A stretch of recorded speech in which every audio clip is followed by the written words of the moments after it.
Hello everybody and welcome to the Turning Point post the Brazilian Grand Prix. It was an absolutely crazy weekend. Like, you thought the sprint race was good. Qualifying and the Grand Prix afterwards were just absolutely mental. We're going to get into every single aspect of it.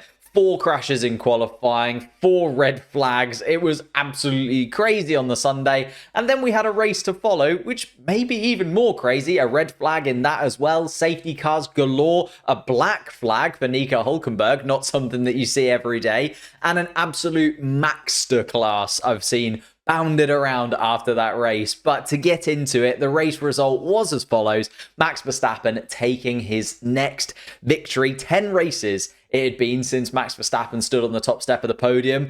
Considering 2023, where he was there every single weekend, that is a big amount of races for Max Verstappen not to have won. He's back on top. Esteban Ocon picks up 2nd place. Pierre Gasly picked up 3rd place. Alpine, double podium finish. Ridiculous. George Russell picked up 4th place. Charles Leclerc finished behind him 5th. Lando Norris in 6th place. What does that do to the title battle? Is it effectively over? Yuki Tsunoda in 7th place behind for RB. Oscar Piastri in 8th place. Liam Lawson, a double points finish for the RB team. Should be a massive positive, but Alpine have kind of ruined that positivity for the RB team. But Liam Lawson did finish in 9th place, ahead of Lewis Hamilton in his Mercedes car at the Brazilian Grand Prix, possibly his favourite Grand Prix of the calendar, maybe beyond Silverstone. And it was a dreadful weekend for Lewis, outside of driving Senna's classic McLaren car, which was pretty cool. Then beyond that, Sergio Perez finished just outside the points in 11th place. Need I say more? Oliver Bearman finished in 12th place. Remember, Kevin Magnussen was supposed to be racing this weekend. That's kind of a null point now, isn't it? That's a very small news story compared to what happened over the course of the rest of the weekend. Valtteri Bottas finished in 13th place. Fernando Alonso 14th. And Zhou Guanyu was the final finisher in 15th place. There were 5 drivers that didn't even make it to the end of the Grand Prix. A couple of them didn't even start the Grand Prix. Carlos Sainz was a DNF, Franco Colapinto was a DNF, Nico Hülkenberg a disqualification, Alex Albon and Lance Stroll didn't even start the race. It was mental. Like, I can't even envisage someone predicting this Grand Prix weekend, especially considering the qualifying to then the Grand Prix result. Bonkers. But it did have a huge swing in the driver's standings and in the constructor standings as well. When it comes to the drivers' championship, Max Verstappen's 26 points gained means he gained 18 points more than Lando Norris, and also has jumped just to a ridiculous lead in the championship. Now, I know it is still technically the case where Lando Norris can win the championship, but I feel like this was just Max Verstappen absolutely stamping his name on that championship trophy for the 2024 season. Charles Leclerc then behind on 307. He was kind of entering the conversation just because of how good the Ferrari car has been. That now seems completely done and dusted. Maybe there's a little bit of to and fro between Leclerc and Norris over the last 3 races for 2nd place in the championship. That'd be a real kick in the teeth for Lando Norris if, after all of this talk, can he win the championship? Can he win the championship? He ends up finishing in 3rd place, but we'll get to that over the next 3 races of the season. Oscar Piastri, Carlos Sainz, George Russell and Lewis Hamilton behind.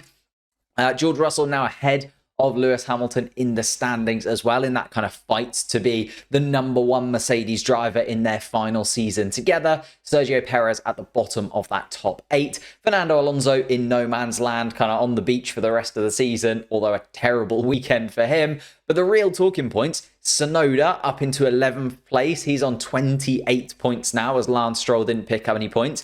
Pierre Gasly is up 4 places and is now in 12th place on 26 points out of absolutely nowhere. And Esteban Ocon was the biggest mover of the whole weekend. He's up 5 positions into 14th place.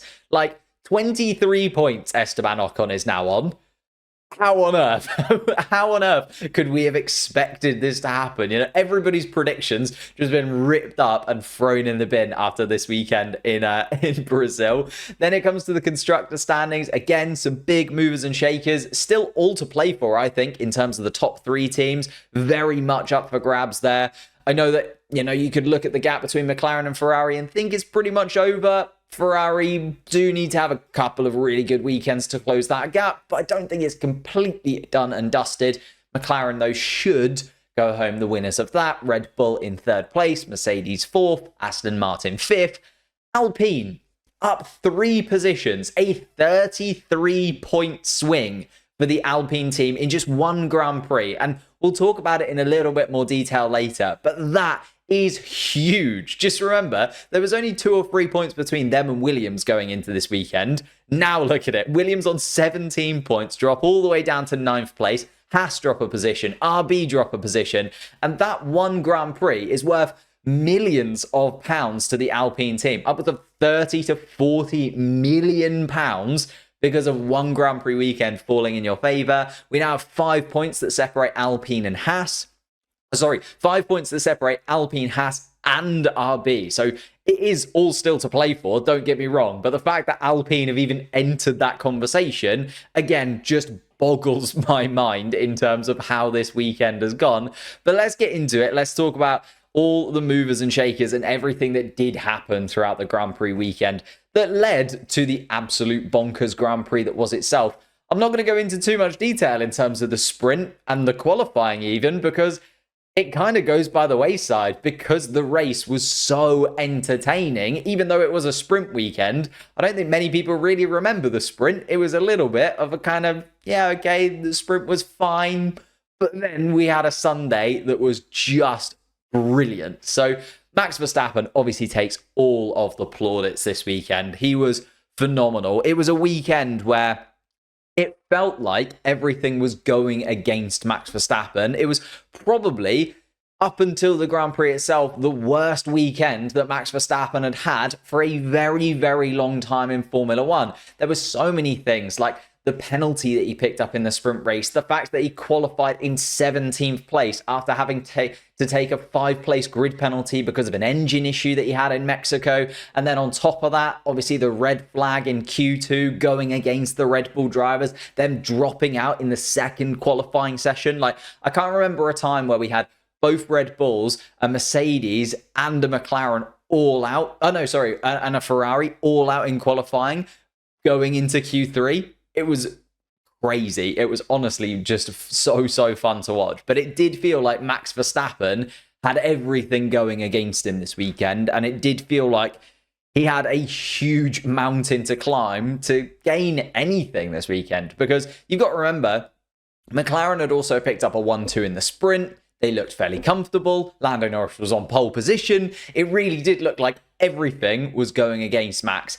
And he was just brilliant. Like, Max Verstappen, I know it was a chaotic Brazilian Grand Prix and there were so many different things that changed the trajectory of that race, but he was just immaculate. Like, on those intermediate tyres, he was so fast, and he made up numerous places at the start. He looked like the only driver that was actually able to make overtaking work for him. He was up to like 12th, 11th place within the first couple of laps. He was battling with Lewis Hamilton, his championship rival in 2021, after just one lap in the race. It was an absolute masterclass in terms of what you can do when everybody else is just being that little bit cautious. Everybody else doesn't quite have a feeling for the car in this scenario, in the wet weather, with the track being bumpy and difficult to find grip on. And Max Verstappen just has this innate feeling. It was a reminder of just how good Max Verstappen's general feel inside the car is, and the fact that he does just have an ability which does take him to an extra level in these conditions sometimes. And obviously he did spend a little bit of that first stint stuck in some traffic. It wasn't really his fault. Obviously he had Leclerc, Ocon, Tsunoda in front of him by the time he got caught up to the back of Charles Leclerc, because they were all within a second of each other, even though there was no DRS because they were running on the intermediate tyres. That was the one thing where I was like, okay, maybe we've got a point here, a kind of cork in the bottle for Max Verstappen where he won't be able to move any further forwards. But then the virtual safety car, the safety car played out, and Max Verstappen stayed out whilst others pitted. And for a very brief moment, it felt like Max Verstappen was absolutely just going to fly away from everybody. And then we got hit with that red flag because on lap 32, Franco Colapinto's crash, he and the Alpines, like Max Verstappen and the Alpine cars, effectively gifted a free pit stop because it was sort of a 50-50. It was like, okay, Max is in some clean air now. Can he go? Like, can he really show the pace of this Red Bull car once this safety car ends? But then it became, okay, now the red flag. Now he's in a position where he's in second place behind Esteban Ocon. He should be pretty much guaranteed a race victory from this point, considering the pace that he had before. And obviously, it's just an Alpine in front of him, taking nothing away from Esteban Ocon, who we'll talk about momentarily, because he was very, very good and very, very quick, and actually did keep Max Verstappen behind for a little while. But it was inevitable that Max Verstappen was eventually going to get past. Obviously, Ocon led until lap 43. The safety car restart from Carlos Sainz's crash then led to Max Verstappen getting that jump on Esteban Ocon. So it was a little bit lucky, Max Verstappen, in that case, because he needed the safety car to kind of reel in Esteban Ocon again. Although I feel like there was long enough in the race and Max Verstappen intelligent enough that maybe he would have just bide his time a little bit, because he did clearly have the pace. You look at the final 11 laps of the Grand Prix, 10 of them were good enough to be the fastest lap of the race. That just shows you how ridiculously quick Max Verstappen was being. And I feel like I'm praising him almost too much at this point, but I am just stunned by how good a race Max Verstappen had. And it was just a decisive statement. As a McLaren fan, it's the complete opposite of what I wanted to see, but sometimes you do just have to take your hat off and say that drive was just phenomenal, and there's not really anything that anybody could do that day to stop Max Verstappen, I don't think. Obviously, that then puts him hit the championship effectively in his hands. He's leading by 62 points with 86 points remaining in the season. He can effectively, I think the statistics are, even if Lando Norris wins everything, gets fastest lap in the last 3 Grand Prix as well, Max Verstappen can finish, 6th place in all of those, because he only needs 14 points.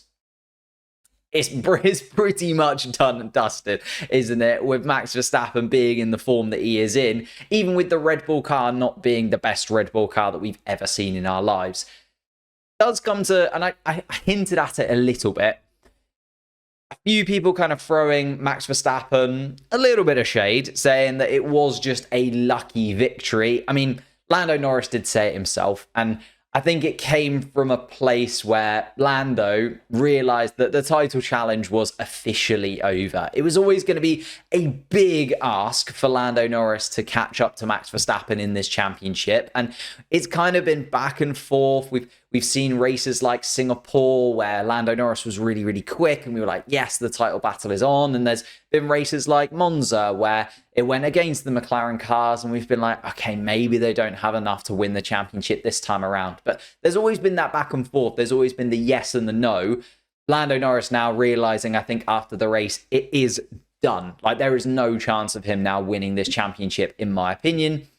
And I think that kind of came out a little bit in his post-race press conference where he said, it's not talent, it's just luck. We were a bit unlucky, that's all. And, you know, as I said, after a sprint race where they were 1-2, in the dry conditions, it would have been a very comfortable victory, you feel like, for the McLaren car, just because you look at their pace in the sprint qualifying, you look at their pace in the sprint race, nobody could really get anywhere close to them. Oscar Piastri obviously giving that position for Lando Norris in the sprint race. And even then, they were under threat a little bit from Charles Leclerc, but had more than enough to keep him at bay during that sprint race. And honestly, over a race distance where tyre degradation comes into it a little bit more and you can have the different strategies, I don't think the Ferrari of Charles Leclerc would have been able to match the 2 McLaren cars in a longer race format either.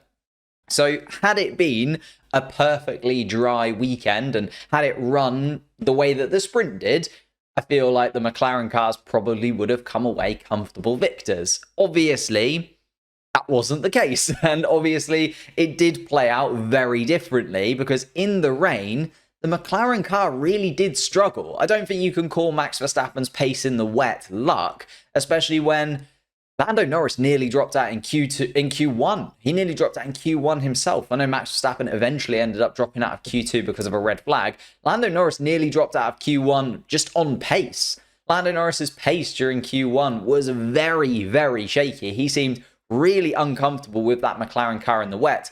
And then even going into the race, he really struggled to find pace in that McLaren. You know, he dropped down the order from not getting past George Russell in that, or once he got past George Russell in that first stint, it wasn't, you know, down to him getting that overtake done. What I'm trying to say is like the McLaren didn't have the pace to actually sieve through the field in the way that Max Verstappen did. Max Verstappen was properly getting those moves done. He was properly moving through the field. And you even saw with Oscar Piastri, the McLaren just didn't have that on the Sunday. And I don't think if Lando Norris started from 17th, I know it's a very difficult sort of judgment to make, but I just don't think he would have won the race in the same way that Max Verstappen did.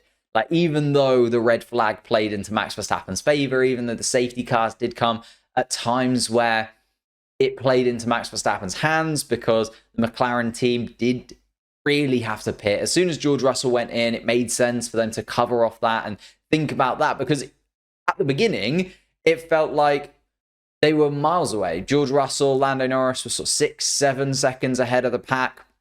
I do think Max Verstappen would have been able to close that gap towards the end. I feel like Max Verstappen still would have been right there at the end of the Grand Prix, because even without the red flag, the safety cars would have happened, strategy things would have come into play. We still had a lot of drivers making mistakes, putting themselves in the barriers, etc., etc. So even though they had that 7-second gap initially to third place between second and third, that would have been reeled in because of the safety car. We had another safety car later on. So those safety car restarts would have allowed Max Verstappen to close that gap in.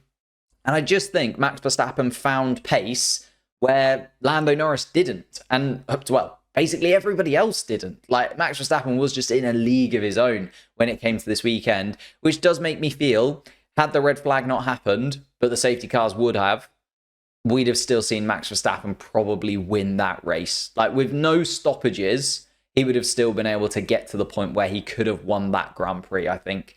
Because eventually there would have been an opportunity to pass Leclerc. Tsunoda and Ocon in front of him, I think, would have been less trouble for him, especially in those kind of pit stop areas. I feel like he had the pace to just disappear up the road and get himself a pit stop advantage at some point, because he was just ridiculously fast. And I still think, would he have definitely won? Maybe not. Would he have been within touching distance, and would I have been surprised to see him win with the pace that he had? Absolutely not. So I do think that Max Verstappen wasn't lucky, and Max Verstappen did just have the pace to beat everybody on the day. And for me, that is just Max Verstappen at his absolute best. I think it's been one of those things in recent weekends. We've seen the good and the bad from Max Verstappen, haven't we? We've seen him kind of playing the rules a little bit. I think he's known what he's been doing. You look at the incidents between him and Lando Norris in Austin at turn 1, in Mexico on the first lap as well. I think he's been pushing the boundaries. He's been knowing exactly what he needs to do. He's been seeing Lando Norris as the only driver that is within touching distance in the Drivers' Championship. And he's kind of done the dark arts. And all drivers have done that in the past. Lots of drivers have done sneaky little things throughout their Grand Prix racing. You know, Michael Schumacher's known for winning championships under fairly contentious circumstances when he was first winning championships. And I feel like Max Verstappen is in that build. You know, he is in that build where he is willing to bend the rules without breaking them. He is in that build where he is willing to look through the regulations and pick out exactly where he can gain an advantage. And he has been doing that. But this time around in Brazil, even though we saw everything go against him, like picked up the penalty in the sprint, dropped out of qualifying early, it was just Max Verstappen at his absolute finest when it came to the Grand Prix. He didn't need any kind of crazy dive bombs. He didn't need any wild moves on Lando Norris that were maybe contentious and would pick up 20 seconds worth of penalties. He didn't need any of that. He just drove really, really well, considering the conditions, considering the car that he was in, and he was just brilliant. So even as a McLaren fan, I have to take my hat off to Max Verstappen. He did everything perfectly.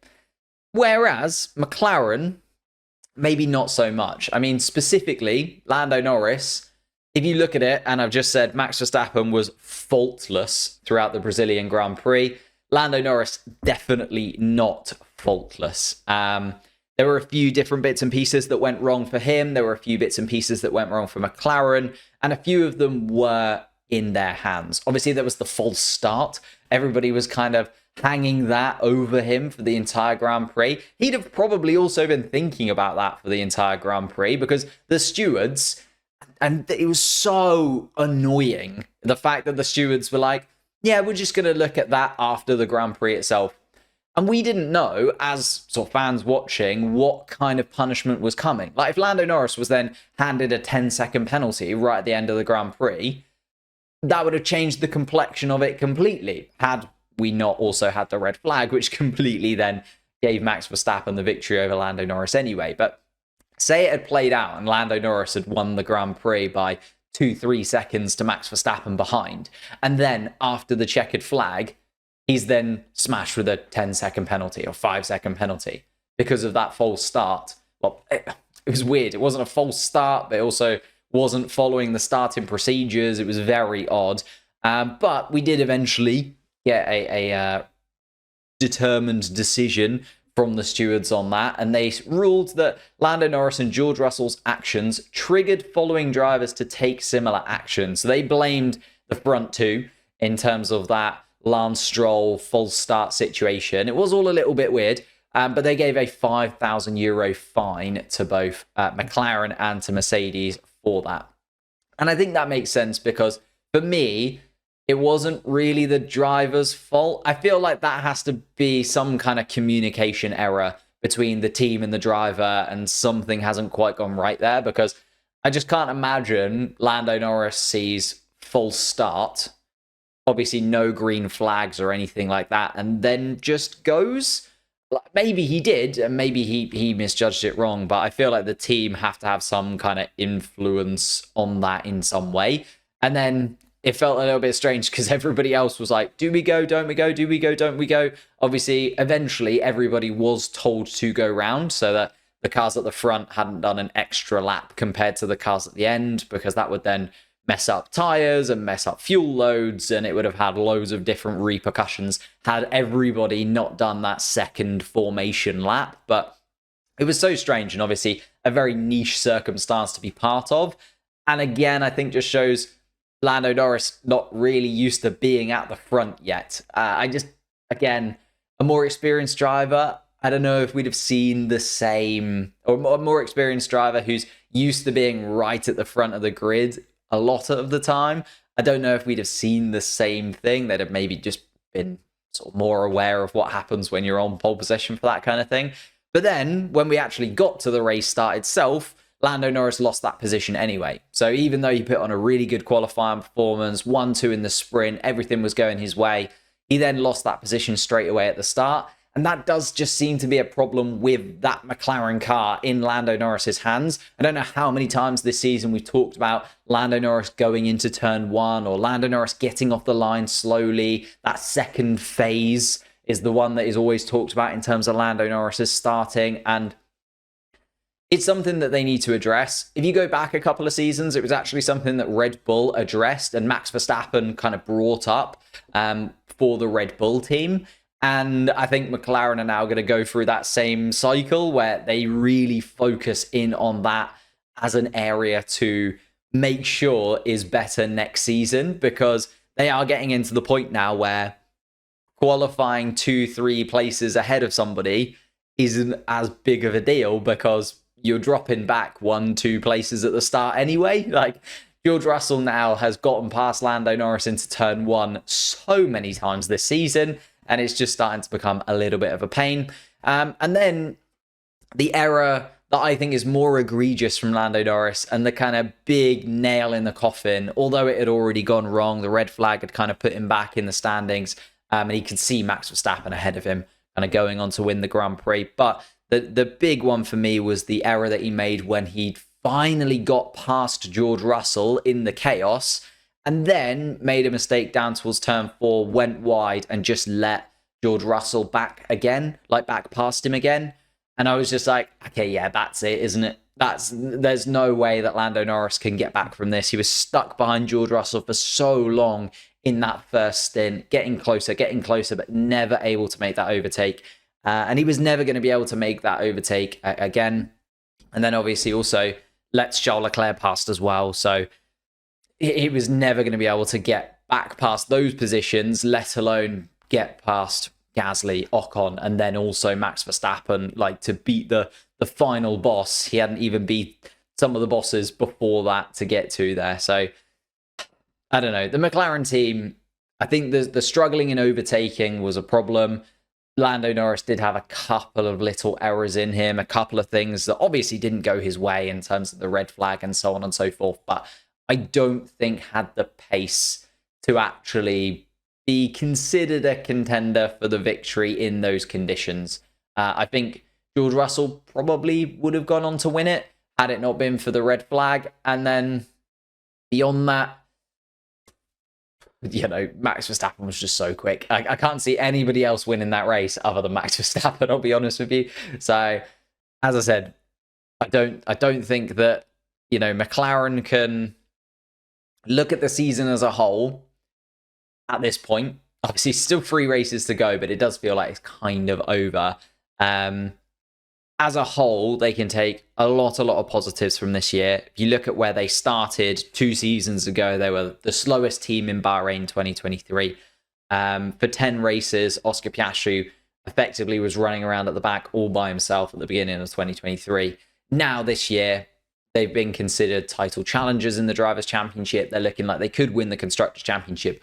Obviously, is a huge step forward, and they should be really, really happy and really, really proud of what they have achieved. But there have been a few times, and I think this season has been their learning curve, and this season has been Lando Norris's learning curve, that to battle right at the front, to win Drivers' Championships, is another class, and you do have to step up. And I think this was just Max Verstappen reminding us of the kind of quality and the kind of caliber of driver that you need to be to win Drivers' Championships. Because Red Bull obviously still got everything right. Like, it felt like Red Bull still did everything perfectly in the race. I know that they didn't have to do a pit stop in the end, but the strategy, leaving Max Verstappen out, gauging that correctly, it was only the Alpines that did that. And you wouldn't say normally that following Alpine's suit is the best thing to do.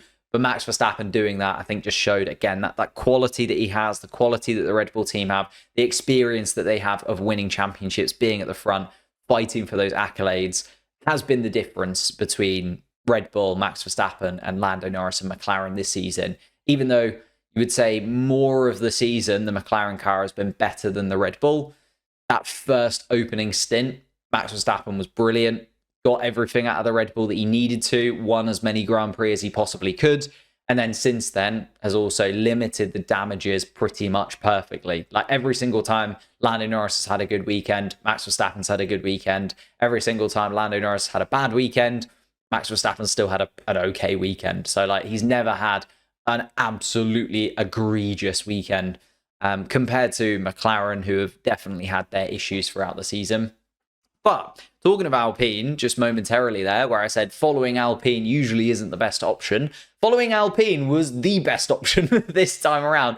Alpine cleaning up in Brazil, absolutely stunning. Like, it reminds me almost of what Alex Albon said.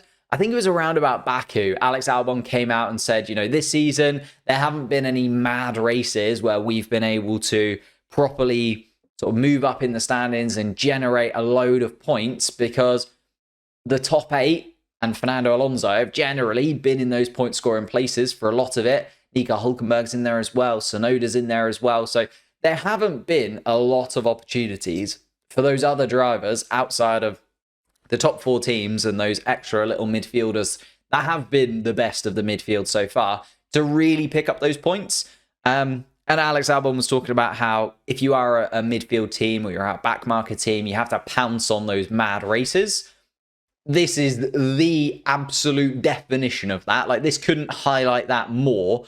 The fact that 20 weekends of this season, we've been fairly negative about Alpine. You know what I mean? There haven't been many races this year where we've been actually able to praise the French outfit. A lot of the talk has been about Flavio Briatore coming back in and the controversies around that. A lot of it has been about the fact that they're getting rid of their Renault engine and the fact that, you know, they're supposed to be this Renault build works team, and it's just never really worked. The fact that they've changed team principal again, obviously Oliver Oakes, very new into Formula One, and suddenly gets this as his arrival into the Alpine team. A double podium finish inside of his first season with the team is absolutely like perfect for him. But again, like, chaos has been what we talk about when it comes to Alpine. And maybe it's that chaos behind the scenes that allows them to also just thrive in the chaos on track, because they were brilliant. Like, they occasionally have a good 8th, 9th place in them. Now they've jumped up to 6th place in the constructor standings in one race. Haas, RB and Williams all just holding their heads and thinking, what on earth has just happened to us? Haas in particular, you know, have had their best season maybe ever in Formula One, outside of maybe the first couple of seasons they had where they looked really competitive. Obviously finished 5th in the constructor standings, did Haas a while ago. But since then, it's been the doldrums for Haas, hasn't it? You know, they had the Rich Energy deal, they had the Mick Schumacher and Nikita Mazepin season. It's been dreadful. They've had one of their best seasons ever, if not one of their most positive seasons ever. And now they lose out to an Alpine team because of one bad weekend. It's just like, what on earth has gone there? Bang, double podium finish for Alpine, jump up in the standings, ruin everybody else's weekend, and ruin all of the kind of materials that, you know, Haas, RB have been working for over the course of the season. Slowly getting better, picking up those 9th, 10th place finishes, being there consistently. Doesn't matter when Alpine can smash in a 33-point race in Brazil. I mean, and to be fair, I'm not saying that that's like against Alpine. I think they utterly deserved the points that they got. Like, Esteban Ocon was brilliant on Sunday. Like, it wasn't just the race that kind of played into his favour. Esteban Ocon also qualified in 4th place. That was a pretty decent qualifying, if not the best qualifying that he could have possibly hoped for, outside of a random pole position like Kevin Magnussen had in 2022. If you're Esteban Ocon, you say you're qualifying in 4th place for the Brazilian Grand Prix. I think he snapped your hand off for that. Like, it was a sensational drive.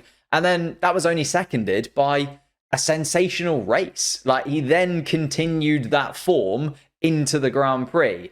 And I know, as I just said, Max Verstappen, I feel like inevitably would have got the best of him. There was a small portion of the race where Esteban Ocon kept Max Verstappen at bay. Like, he was having enough pace in that Alpine car to keep Max Verstappen behind him, and for us to be like, oh, maybe Max Verstappen's going to need to get a little bit of a push on here if he's going to catch up to the back of Esteban Ocon. Obviously, safety car then played into his hands, and from that safety car restart, Max Verstappen decided, actually, I'm not going to be patient. I'm just going to get in front of Esteban Ocon here. So, as much as I do feel like Esteban Ocon would have finished second behind Max Verstappen, whatever it may have been, and probably even without the red flag and even without those things, would have ended up behind Max Verstappen in one way or another, it still would have been a really, really good finish for the Alpine car and a really, really good finish for Esteban Ocon. They just got the strategy spot on as well, kind of gambled on that red flag. I, at one point, was like, I don't know if Alpine have done the right thing here, because they gambled with both cars. And I think that's where we'll get onto RB a little bit later on, and the fact that the RB team put Liam Lawson and Yuki Tsunoda on the same strategy, I think is actually a negative for the RBs. It was a real positive for Alpine here. So it's always difficult to judge whether putting your drivers on separate strategies benefits you or whether putting them on the same strategy is actually the better thing to do for both of the drivers. In this case, Alpine showed that sometimes putting both your drivers on the same strategy absolutely is the best thing to do, because Pierre Gasly also just claimed that podium place solely because of the red flag, though. I feel like as much as I can praise Esteban Ocon, and I think Esteban Ocon was by far and away one of the best drivers on Sunday, like in qualifying and in the race, Pierre Gasly, I think, is the one where you say he got a little bit lucky. Like Max Verstappen on the podium, rightfully so, really, really quick. Esteban Ocon on the podium, rightfully so, really, really quick, and kind of benefited from the craziness of red flags, safety cars, rain, etc. Pierre Gasly, I think, was a little bit lucky. Like, he started outside of the top 10 and was kind of a classic example of just kind of holding on, keeping it clean. He just kept it nice and clean, showed that he's got that experience inside of the car. Other drivers were spinning all over the place, just kept on going all by himself and was like, okay, I'm just going to hold on to these tires, hold on to these tires, hold on to these tires. And then it fell into his favor with the red flag. And I think it was nice that he benefited from that. But again, in a race without that red flag, I think would have been slightly different for Pierre Gasly. Even though he did put in a really good performance and obviously a really nice race, was able to keep George Russell behind him at bay for a little while as well. Overall, Alpine did deserve the points that they got. And as much as it is frustrating for Haas fans, RB fans, Williams fans as well, there is going to always be one of these races every few seasons. Like, you don't know when it's going to be, but you have to be ready for it when it comes up. And Alpine were ready for it. Alpine did what they needed to do, and they just got what they should have. And I don't want to praise Alpine so much. It's against my better judgment to give Alpine and the team so much praise, but they really, really did deserve what they got in this race. And really, really happy to see Esteban Ocon and Pierre Gasly kind of on the podium together, doing interviews together, because it must be fractious between those two. It's something that we talked about as soon as they announced that those two were going into the team. Obviously, in recent weekends as well, Pierre Gasly has had all of the upgrades where Esteban Ocon hasn't. Esteban Ocon finally getting towards being on the same car as Pierre Gasly. I think they are, rivals in the purest form, right? They both came all the way through together. They're now in the same team. They've wanted to fight together. Like in the movie, if Alpine were, or this Alpine setup between Ocon and Gasly was a film, they would be battling for the championship, and it would be really, really tight between the two of them. And, it'd be this triumphant victory for one over the other, but then they'd become friends at the end of it or something. And I think that's what's happened, right? It's just without the championship bit, they've got this final race. They know that they're not going to be teammates after this season ends. They can kind of put that rivalry to the side a little bit because of that, up until, they butt heads when Alpine and Haas are on the same bit of road in a couple of seasons' time or something like that. But for now, they can kind of enjoy the final three races together, have this podium together, and be a real team for the first time, I think, since they kind of had to pretend that they were really good friends when Pierre Gasly first signed with the Alpine setup a couple of years ago. But really happy to see them get that podium, and it'll be interesting to see if Haas and RB can close into them in the few races. But let's just round out with the top teams to begin with, and then we'll get into the midfieldy guys kind of behind, because it was a bit weird because the Mercedes car of George Russell did still finish P4. Obviously, outside of the Alpines, which had the craziness, that was the second fastest car, you would say, after Max Verstappen. But George Russell wasn't very happy about that fourth place finish, and you can kind of understand why. First and foremost, before the race even got underway, Mercedes were handed a £10,000 fine for adjusting the tyre pressures of both of its cars while they were sitting on the grid at the aborted start, which I thought was interesting. Like, I don't know how much of an effect that would have really had, but again, if you're Lando Norris, you're probably not overly happy about that. George Russell then, as I said, another €5,000 fine for the jump start, abandoned start, however you want to see it, at the beginning with Lando Norris. But it doesn't quite cover the fact that, as I said, he was probably the second quickest car, was the second quickest car in qualifying, then the second quickest car in the race. He expected, I think, a little bit more, especially considering he started the Grand Prix by snatching the lead. And as we sort of saw over the radio, he was not very happy with the Mercedes team. And it did feel very un-George Russell-like. George Russell loves a random strategy. Like, I think that's the one thing that we've really noticed. Obviously, it's been more the case because of the Mercedes car not being ridiculously quick every single weekend. So he has gambled a little bit more often than maybe you would if you were in a championship battle, say, in that Mercedes car. But George Russell does love a weird strategy in one way or another. And the fact that he came in under the safety car made sense. And I can understand why the Mercedes team did it. I think in hindsight, the Mercedes team will be able to explain their decision making and George Russell will understand that decision. But in the car at the time, he was not very happy at all. Like, he really wanted to stay out and he really wanted to kind of see if there was a red flag, because he thought there was going to be a red flag because of that incident with Franco Colapinto. So, he thought there would be a red flag or something else at some point. He was kind of explaining that he wanted to stay out. He wanted to go against the team. Got called into the pits. Max Verstappen didn't go into the pits, and Max Verstappen then jumped in front. Same with Ocon and Gasly. So Russell was the fastest car of the cars that didn't not stop until the red flag. So he did kind of win a race of his own. But I don't think he'll take much positivity from that little win of the race outside of the guys that got a free pit stop under the red flag. And then on the other side of the garage, to be fair, if George Russell was angry with a 4th place finish, Lewis Hamilton was absolutely livid with a 10th place finish. Like, I guess the less said about Lewis Hamilton's weekend, the better, because it was dismal. And like, even he is coming out now and just slandering the Mercedes team. Like, he is just saying this is the worst Mercedes car that I've ever driven, the worst Formula One car that I have ever driven. And the relationship between Mercedes and Lewis as the season has gone on, and as we're now getting to Lewis going to Ferrari in 3 races' time, is definitely being tested. And Lewis Hamilton's love for the Mercedes team is slowly diminishing, I think will be the case. Obviously, in hindsight, when he looks back on his time at Mercedes, he'll see the 6 world championships that he's won, the countless wins, the countless pole positions, and he'll see it as a very, very positive time.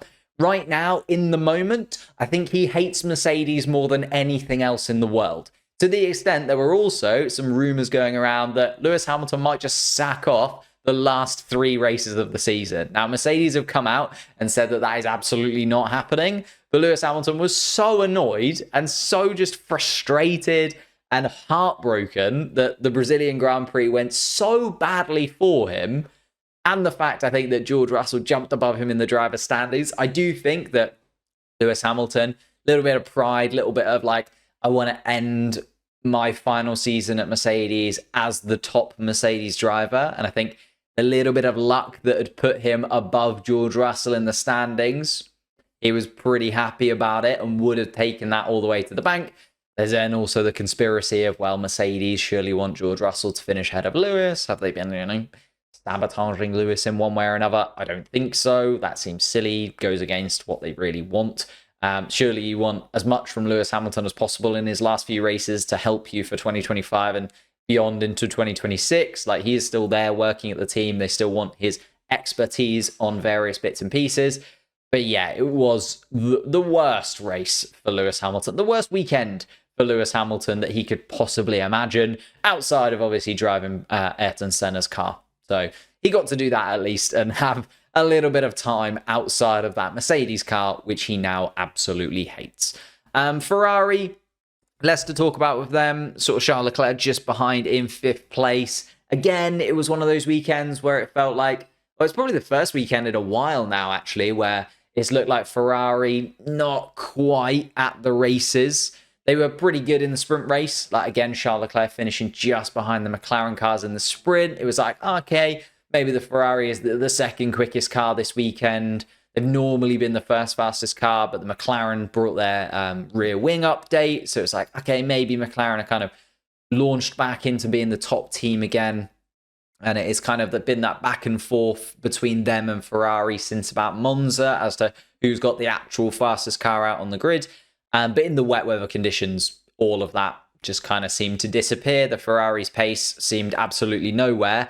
And Carlos Sainz crashing in qualifying and then in the race just kind of put a little bit of a dampener on, the massive celebration that was the Mexican Grand Prix, where he picked up another victory for Ferrari. He talked about how much he loved, obviously, winning that race, and that I think, wants to kind of leave that door open a little bit, as Carlos Sainz. If there ever was a spot for him at Ferrari in the future, I think he would go back. But this weekend, the complete opposite of that. There was no celebrating at Ferrari. It was pretty poor. And then even Charles Leclerc was not very happy about the setup of the Ferrari car and just kept coming on the radio and complaining about the balance, the brakes, everything under the sun. They definitely didn't get that car set up correctly for the wet weather running because, as I said, it's been a really, really quick car in recent race weekends and then suddenly just seemed to disappear into nothingness. You could kind of say the same with McLaren to an extent. Like, nobody seemed to have amazing pace in the wet weather conditions apart from Max Verstappen. Like, Max Verstappen just seemed to grab hold of the wet weather conditions in the Grand Prix and make them his own, which also then does lead to the final driver in the top 8, Sergio Perez. Don't know what more we can say. Like, Mexico was absolutely dreadful. So he came back to the team. He was like, I want a brand new chassis. They were like, cool, we'll get you a new chassis. He had a brand new chassis in that car for the weekend. I can't remember. I think, obviously, it was a chassis that they'd used earlier on in the season because they don't have the kind of budget and also don't want to, at this point, with 3 races to go, build a brand new chassis for that car. I can't remember if it was a chassis from an old Sergio Perez build or an old Max Verstappen build, though. Either way, they gave him what he wanted. They gave him a brand new chassis for this weekend, and it didn't really get any better, did it? Considering his teammate went from 17th on the grid to winning the Grand Prix, and Sergio Perez couldn't even score a point, finished in 11th place, and it was an 11th place that was kind of embarrassing because, he started in 12th, got himself into the top 10, spun all by himself. Like, looked like he was going to, at least pick up some points, maybe do okay. Spun all by himself, just went for a little spin. I thought there was contact with another driver, but no, just seemed like he made a mistake. Got on the power a little bit too early and just spun around. So that then put him right at the back of the pack, behind even the Stake Sauber cars. And when you're behind Zhou Guanyu, you know there's a real problem. And then, obviously, did gamble on going onto the full wet tyres. And this was a gamble that he and the other RB cars did. It was interesting that, like, Perez, Lawson, and Tsunoda all went for the full wet tyres. I know that the strategies for those teams aren't related in any way, but I just thought it was a bit strange that all 3 of those Red Bull powered cars went for the full wet tyres. Max Verstappen didn't. Max Verstappen ended up getting it right.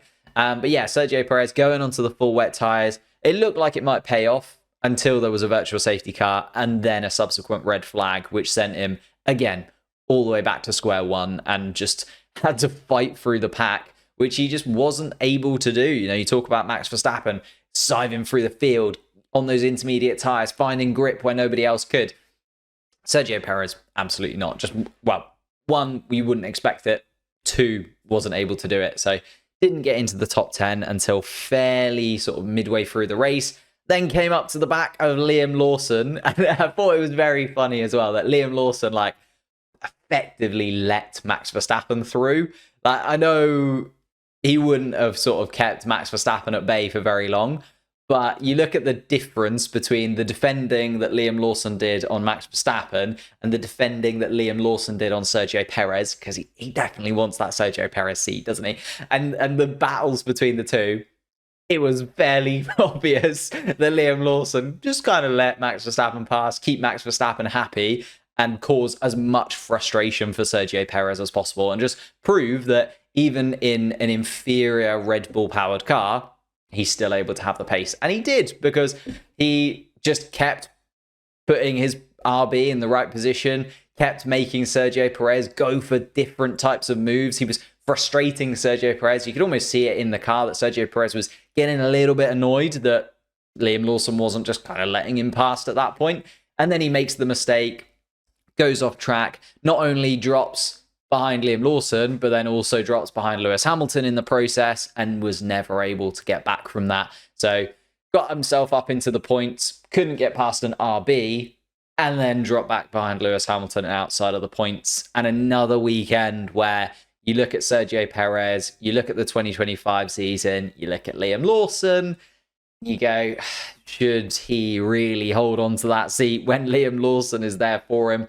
Obviously, all the talk about Colapinto as well, going into that second RB seat alongside Yuki Tsunoda, if that swap were to happen. It's getting, again, and it kind of, it's popped up 3-4 times this season, and Sergio Perez has been able to hold on to his seat throughout. Will he be able to do it again? Like, he did it in the summer break, he did it in the August break, where everybody thought he was done and dusted. It was like, get him out, get him out. He's managed to hold on. Third time's the charm, maybe, for the 2024 season, where it comes to an end and Sergio Perez finally sort of steps aside. Maybe Liam Lawson goes in. Talking of RB, it was kind of a race of what could have been. They had the opposite fortune to Alpine, right? So Alpine stayed on the intermediate tyres for a really, really long time. Stayed out, even with the virtual safety car, the safety car, so on. RB went for the different strategy. Yuki Tsunoda starting in 3rd place. Liam Lawson starting in 5th place. Could have easily been a podium for either of those drivers. They were driving really, really well in that first stint. Tsunoda in particular, I know Liam Lawson dropped down a couple of positions, but Tsunoda was kind of front of that pack where it was Tsunoda, Ocon, Leclerc, Verstappen at points. And Tsunoda right at the beginning of that, Ocon not able to get past him, Leclerc not able to get past Ocon either. So looked like Tsunoda was on for a 3rd place finish behind Russell and Norris. But then they went on to the full wet tyre and coming away with 8 points. Generally, brilliant weekend for RB. You know, if you told them you'd come away from the Brazilian Grand Prix with 8 points, they'd probably be very, very happy considering they'd fallen behind Haas by a considerable margin at this point. They'd have then got that gap down to Haas to just a couple of points as they have. So they were like, yeah, we'll take 8 points. That closes the gap to 2 to Haas in front, and then we can maybe get 6th in the championship. They weren't expecting Alpine to pick up 33 points, a 25-point swing on them throughout this Grand Prix weekend.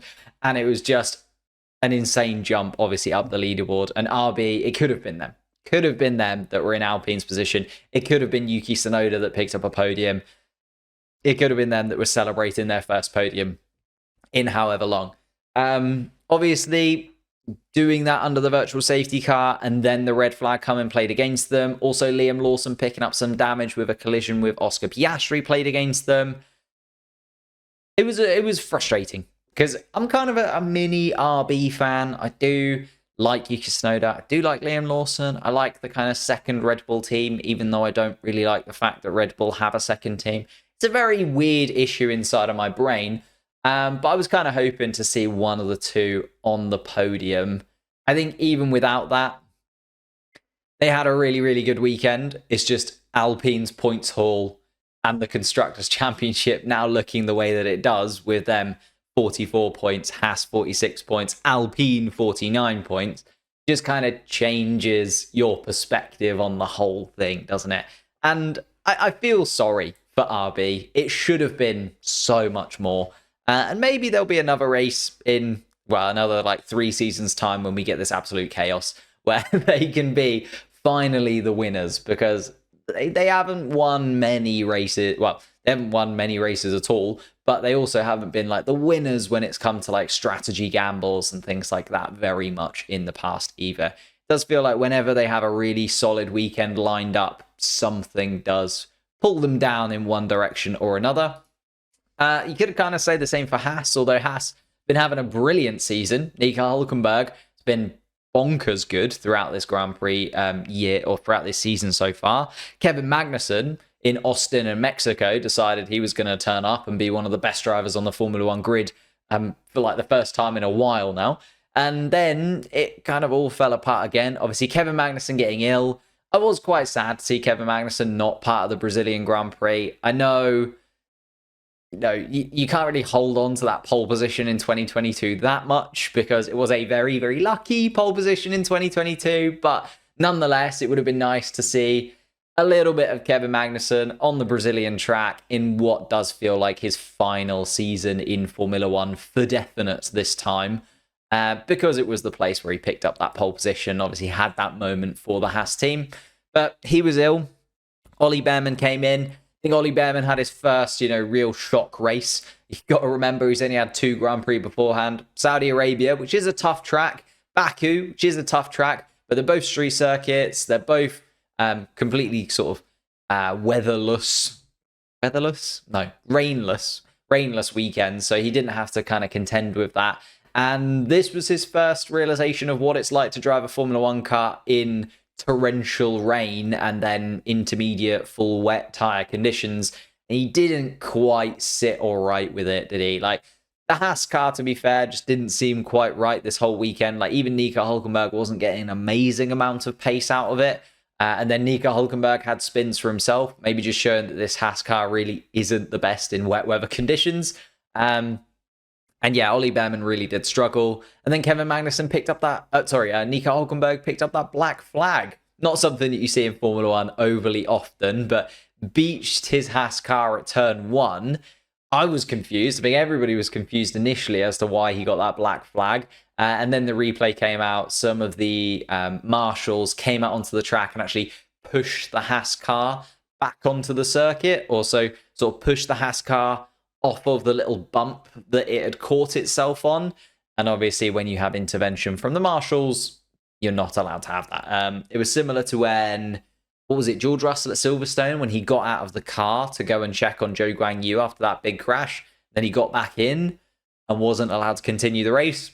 Same with Nico Hülkenberg here. As soon as you're like out of the car, as soon as the marshals touch the car in any way, that's it. You're done and dusted. So the black flag was actually correct, just not something that you see overly often.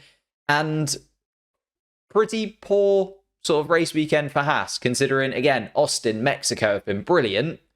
The Toyota sticker's not quite doing the business when it came to the wet weather racing. Similar with Williams. We're kind of getting into the teams that had a little bit of a horror show this weekend. Williams, an absolute horror show. Like, that car smashed to pieces, put back together again, smashed to pieces, put back together again. And they just did that continually throughout the entire Grand Prix weekend. Obviously, both of the Williams cars crashing in qualifying on Sunday. They were able to put Franco Colapinto's car back together again. Alex Albon's car, not able to do so. So he already had a did not start, which was really, really tough because he was second in qualifying. He wouldn't have stayed there. I think he would have dropped down the order a little bit, but it would have been a real opportunity for Alex Albon to pick up some points in that Williams car. In what has been, since Franco Colapinto has been in the car next to him, Franco Colapinto's kind of grabbed the headlines a little bit more than Alex Albon has, and Franco Colapinto's probably been the better driver over the time that they've had together. Alex Albon's in a little bit of a slump. It would have been great to see him, properly pick up some points in those conditions, then smashes his car into the wall. And to be fair, it was a huge shunt. Like, I know that there were 5 crashes in qualifying, but his was by far and away the biggest. And then similarly, there were a lot of crashes throughout the Grand Prix, but Franco Colapinto's crash was absolutely massive. Like, the side of that car completely caved in, some sort of liquid pouring out of the radiators. It all looked very, very bad from a Williams perspective. And now they've kind of got to put together 2 cars for 3 more Grand Prix, and they were already struggling for pieces as it was. I think it's going to be a very much sort of hapdash, papier-mâché Williams car that we're going to see for the final 3 Grand Prix weekends of the year. It makes sense now because, again, if there's another crazy race, they've maybe got the opportunity to move up a couple of positions in the constructors. But from this position, it does feel like they're just destined to finish in 9th place in the Constructors' Championship. And it ends up being one of those seasons where it kind of went really, really bad for Williams at the start. Little bit of saving grace in the middle. Big positivity around Franco Colapinto. And then now the Brazil Grand Prix and the final Grand Prix of the season feel like it might just ebb into a little bit of a, oh, okay, now it's done. It's like, thank goodness that's over. Let's now focus on Carlos Sainz coming in, 2026 regulations. And obviously, James Vowles has always said he doesn't care about 2023, doesn't care about 2024. He's only focused on 2026. So we'll see if that comes to fruition, especially because it does seem like he cares a little bit. You know, he cares enough to get rid of Logan Sargent partway through the season, things like that. But Williams now down to 9th, 27 points behind. I think it's done and dusted for them. Baku, probably their standout race with Alex Albon, but since then, haven't really been able to close that gap to the teams in front of them, and Alpine jumping them is just something that nobody expected, and they couldn't have expected either, but has very much played against them. Finally, want to talk about Aston Martin, because even though Williams, I think you could have down as like the worst weekend, Aston Martin are pretty close. Like Aston Martin are pretty damn close to being the worst weekend as well. Obviously, no points for Aston Martin on the day. Both of the drivers crashed out in qualifying, so the same as Williams. Neither of the Aston Martin drivers got it together. They actually started at the back of the pack in the sprint race as well. So they started from the pit lane in the sprint race. So they had a dreadful sprint, dreadful qualifying, and dreadful race. Lance Stroll spun his car on the formation lap, which is just another level of embarrassing for Lance Stroll, isn't it? Like, I know we've seen drivers make mistakes on formation laps before, and it can happen in the wet weather conditions, but it's Lance Stroll, so that does just make it a little bit funnier than like if it were to be anybody else. Obviously, that created the messy, aborted start that we talked about with Lando Norris and George Russell. And then even Fernando Alonso really seemed to struggle throughout the entire weekend. Had a really tough race, spun late on, again, was running behind Zhou Guanyu. As soon as you know that you are behind Zhou Guanyu in a race, you know something has gone terribly, terribly wrong. He did manage to just get in front of Zhou Guanyu at the end. So fair enough to Fernando Alonso, did manage to just about do that. But still, not something to write home about, and a weekend to forget for the Aston Martin team. I know that they're in no man's land. I know that they're not going to be caught in the constructor standings, well, unless Alpine have another like 30 plus weekend. They're not going to be caught in the constructor standings. Fernando Alonso's 9th place in the driver's standings, again, not going to be caught by anybody else. But it would be nice if they, you know, at least tried a little bit, or, you know, had a little bit of pace, made it slightly interesting in the midfield. It does feel like they've completely and utterly given up on this year. Adrian Newey coming in next year, 2026 on the horizon, factory being finished. They've got 2026 on the mind, have the Aston Martin team. But Brazil as a whole, just to round out, stunning race. Horrible from the perspective of a McLaren fan, brilliant from the perspective of a Formula One fan. Like, it was just one of those races, had a little bit of everything, some chaos, some drama, some talking points, some ups, some downs, some ridiculous finishes in terms of the Alpines both getting on the podium. A really, really solid race from Max Verstappen, and just another like vintage race in Brazil. Brazil really does always deliver in terms of drama, if nothing else. Thank you guys so much for watching. Apologies for the little delay on this. This is the second time I've recorded this podcast because I recorded it after the Brazilian Grand Prix and then the file corrupted. Hopefully this time I'll get it out to you in a fairly decent time. We will be back live for the Vegas Grand Prix weekend, which hopefully, once this comes out, is still in a couple of weeks' time. But the Vegas Grand Prix weekend just around the corner. We're live on the channel for all of the qualifyings and Grand Prix for the rest of the season and the sprint races in Qatar as well. So if you have stayed around, hit that like button, hit the subscribe button, maybe share this with somebody, you know, get it out there. It's a little new podcasty bit that we do at the end of the season. Apologies also for no guest. I know I said there was a guest at a time. They had to pull out right at the end, and probably for the best because the file did corrupt. So even if there was a guest, they wouldn't have been on this podcast, because I don't know if I'd have sort of had the guts to be like, yeah, you need to come back and do that hour of recording all over again. So thank you guys so much for watching. Leave a like, subscribe, all that good stuff, and I will see you soon.